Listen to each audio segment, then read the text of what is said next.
Tonight, a routine restaurant inspection finds unhealthy food storage. What the blooming hell's going on here? I don't even want to think that that's food that anybody's going to get. A very dodgy toileting arrangement. So how long's the toilet been there then? 1 week. 1 week, right. 'Cause you can't really put a toilet on a deck. And a backyard mechanic bending the truth in Auckland. How about this vehicle here? All belongs to me. How about this one? That's only my car. So is this, That's mine. oh, that's your car? My car.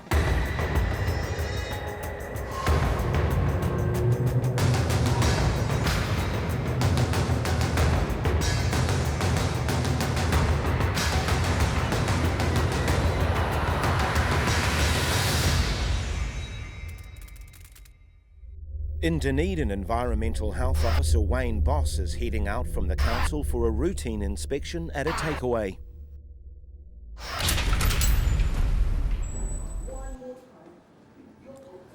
Hello? Dunedin City Council operates a grading system based on the food safety regulations. Once a year, food premises are inspected for their work practices, standard of cleanliness, the state of the building structure, and finally staff training. They are then graded excellent, good, adequate or poor. Quickly show me around and then I'll let you get on with your work and I'll do mine, all right? Okay. Thanks. This takeaway is currently graded a good B. It's changed hands in the past year, so can the new operators maintain or improve on the standards set by the previous owner? And we start with the cleanliness of the outside areas as well, because that can attract pests and you can get them inside and that. So I'm looking at the waste traps here, and these gullies and traps are not that clean really.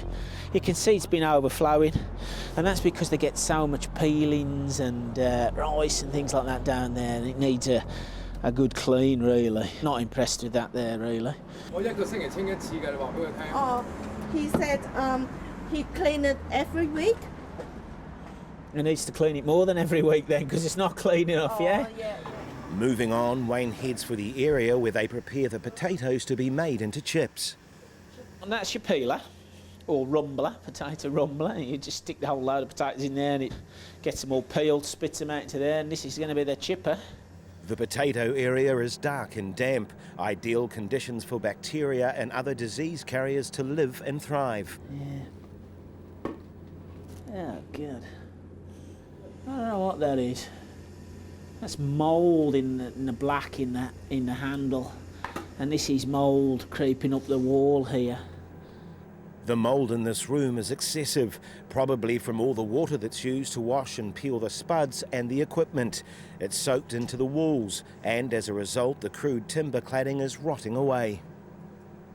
There are hard areas in potato areas, right? What I would advocate is that they metal sheet clad or plastic sheet clad these walls to about that height, and then that will stand all the washing and the hosing down. But this kind of wood boarding stuff isn't going to stand the type of use for this area. Structural problems like this are a bad start and likely to prevent a high grade being allocated to the operator.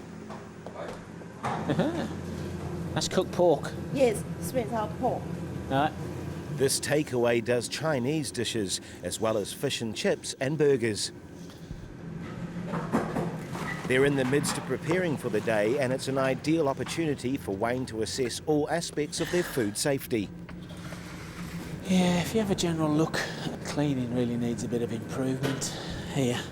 A lot of spillages and debris on the floor, on the shelves, in the corners, things like that. With the kitchen looking filthy, what hygiene horrors await Wayne inside the freezer? Oh dear. Having items unwrapped like this is just stupid. What on earth? You know? Oh, I just don't know what's going on here. Look at this. Ah, dear me. I don't even want to think that that's food that anybody's gonna get, but I mean, what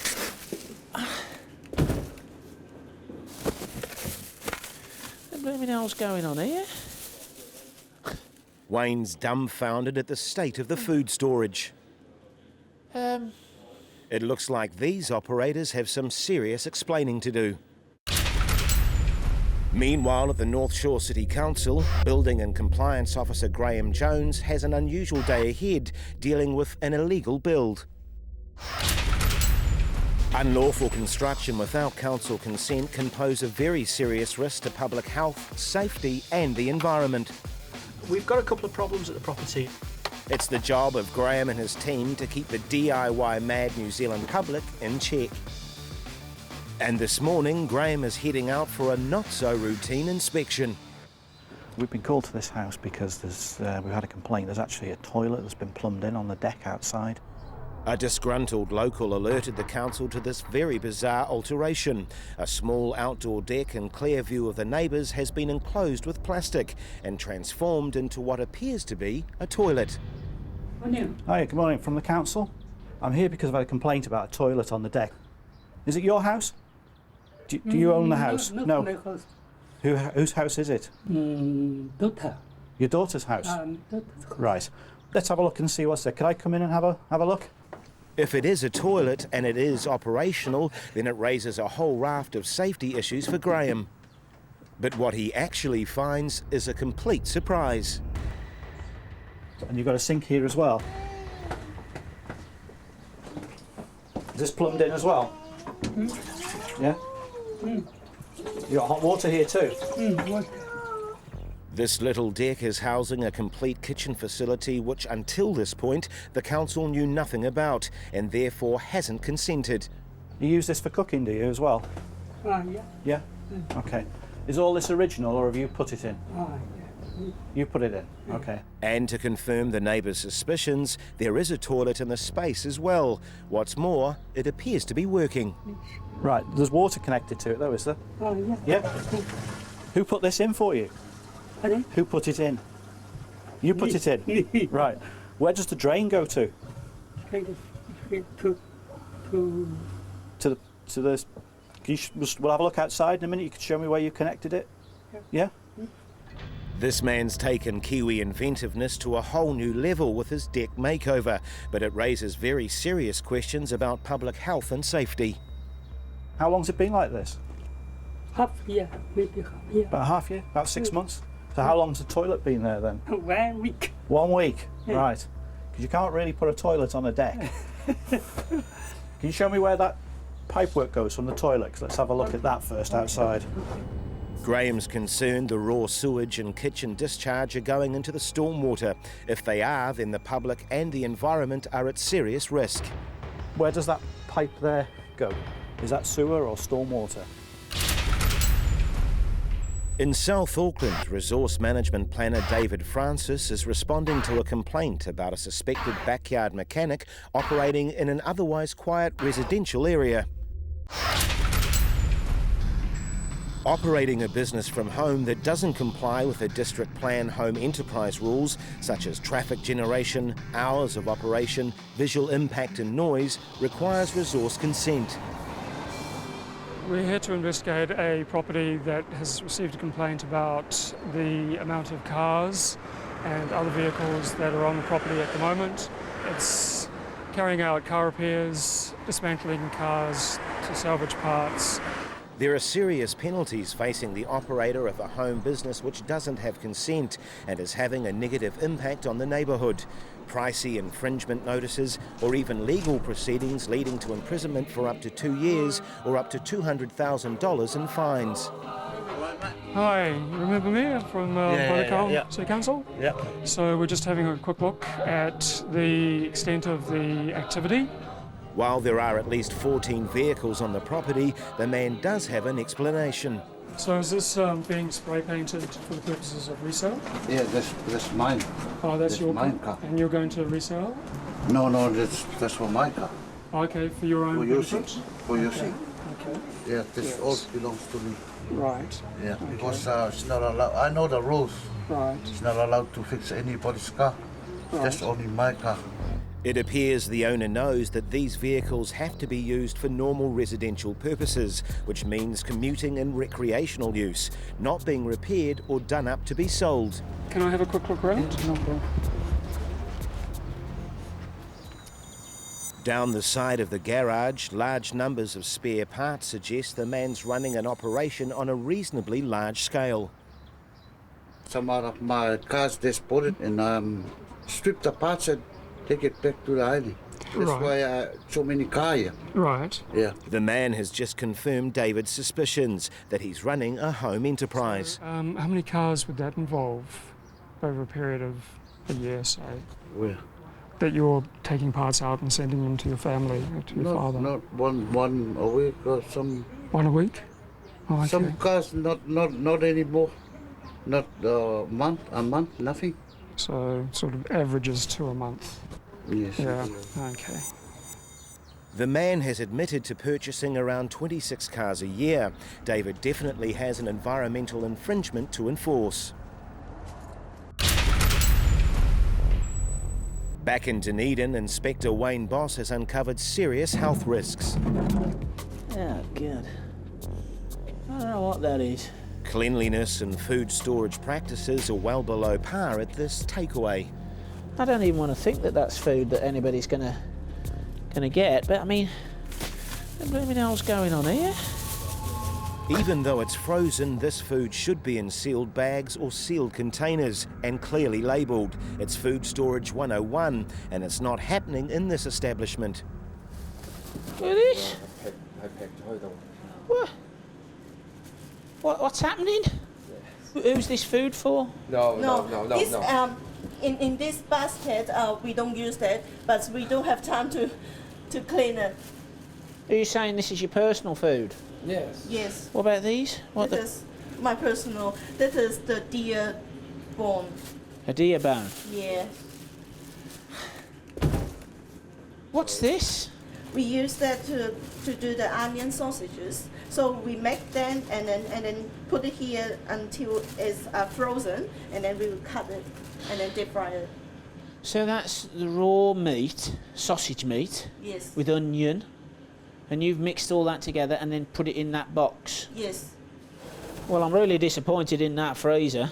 Oh. I haven't finished looking around yet, so I'll carry on, but we'll talk more about these things. Yeah. Okay. Wayne's only halfway through the inspection, and already their current B grade is looking very shaky. And why not use a nice plastic container instead of a flipping cardboard box? You know, I don't know. I'm struggling with that. I wish I hadn't opened that freezer. But that's just one of a number of fridges and coolers. So what we got in here? Cooked rice. It looks old, but Wayne can't be sure because none of the food is labelled or dated. Oh, are you using? Can I use? Oh, you're going to use that? Yeah. Come out now. Just wait a second.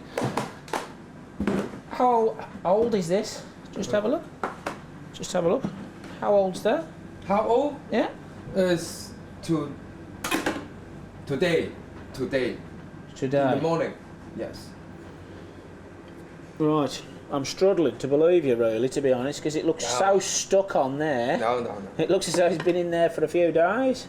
Yes. No. Every day will be cleaned. Fresh rice. Yes, I have a new one in the In the rice cooker. Yes. And you want that This now? is not enough to in. Oh yeah. Yes.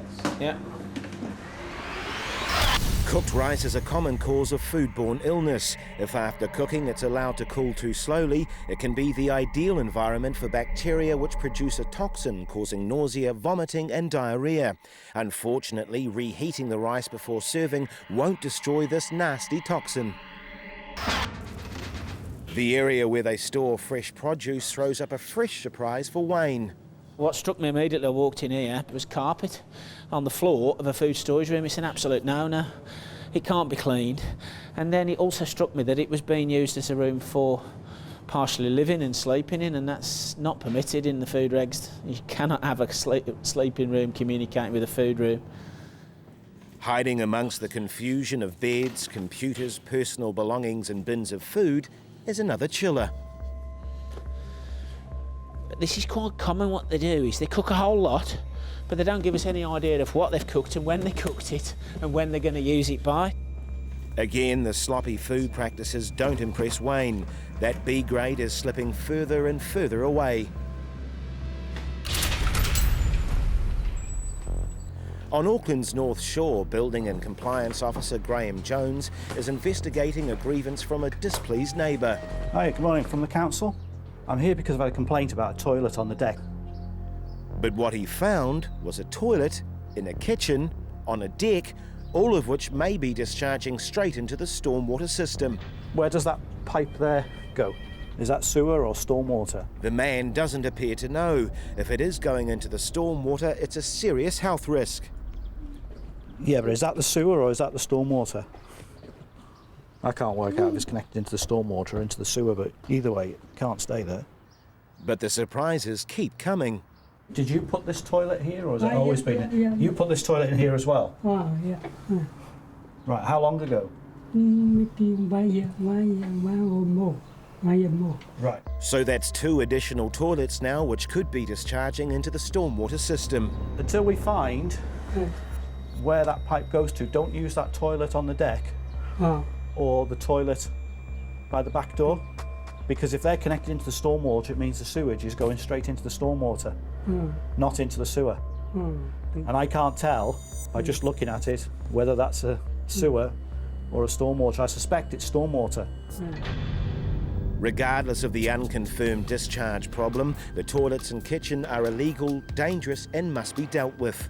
But I was saying as well, this other toilet, the ones at the back of the garage, that's not something that I can leave like that. It's just not acceptable, unfortunately. It's going to have to go. But if you could take that other one out, that would be really good. If I come back next week and it's gone, that would be a good start. Yeah, okay. All right? Yeah, okay. All right, thanks for your cooperation. Thank you. Cheers. Thank you. What we've got there is a deck with a kitchen created on it and a toilet put in it. So the whole, there shouldn't be a kitchen on a deck and there shouldn't be a toilet on a deck. The owner did disable the kitchen and toilet on the balcony, and Graeme later discovered that the waste pipe was discharging into the sewer, and it was up to the owners to obtain council approval for the interior toilet, or it too would have to be disabled. Back in South Auckland, resource management planner David Francis has been investigating a complaint about an illegal backyard mechanic. Hi, remember me from Postal City Council? Yeah. But what he found was excuse Yeah, this all belongs to me. Right. Yeah. after excuse Somebody, they paneled a car here before. after yet more excuses. Some out of my cars, they spot it and strip the parts and take it back to the island. But a breakthrough finally came when the man admitted buying around 26 cars a year. So sort of averages 2 a month. Yes. Yeah. Okay. This level of activity is not considered to be for normal residential purposes and is therefore a breach of the council's district plan. The fact that there are so many cars in terms of the complaint that it's operating as a business, that would be fairly solid evidence that a business is occurring. Over a dozen cars is pretty solid evidence, but the man now claims the cars belong to family. David is doubtful. How about this one that you've got up on Jack's? This one belongs to my family, my brother Okay. and my grandfather, this one. It's very family oriented of you. Yeah. So they don't give you any sort of remuneration? No. No, okay. There's no paying the money. Because I got no business card, nothing. No office, no Yes, nothing. yes. It's not about business cards or an office. It's a question of whether there's an exchange of money or goods for profit. So given that you are doing all these car repairs for free, how is it that you earn a living? My wife working. Okay. My wife working. So this is all done for the benefit of your family? Yeah. Okay. The man's argument didn't convince David. He gave him an abatement notice stating that he must comply with the rules of the district plan relating to home enterprise activity. David continued to monitor the property and ran more registration checks that showed the man was breaching the abatement notice by continuing to repair and dismantle motor vehicles not for normal residential purposes. An environmental infringement notice was then issued, along with a costly $750 fine. Should the operator continue to breach the district plan, further fines could follow, and even prosecution in the courts. In Dunedin, Health Officer Wayne has been inspecting a takeaway, with not very good results. Well, I'm really disappointed in that freezer. The more he inspected, the more unsafe practices he uncovered. How old's that? How old? Yeah? Is today. Right. I'm struggling to believe you, really. Overall, Wayne feels negligence by the operators is putting diners at risk. For me, structurally, the premises is quite old. There's a little bit of maintenance to do. But for me, the biggest shocking area is the food storage. I'm not happy with the stock rotation, not happy with their cleaning inside some of the food storage units and that. And that reflects really in that it's only going to get a C grade, which is just acceptable. It's not good. The takeaway had a good B grade before this inspection, so this is a big drop in standards and not a good start for these people who have recently taken over the business. I'm just going to tell you what the grade's going to be to start with. It's not very good. Right, it's going to be a C grade, and you've really got to show some improvement in some areas, right? Yeah. You're just one little mark off being closed on a D grade. Wayne returned to the takeaway 3 days later. Although a huge effort had been made to rectify some of the structural and cleanliness issues, Wayne felt there was still some way to go. The operators retained their C grade for a further 2 months, at which time they're eligible to apply for a regrade.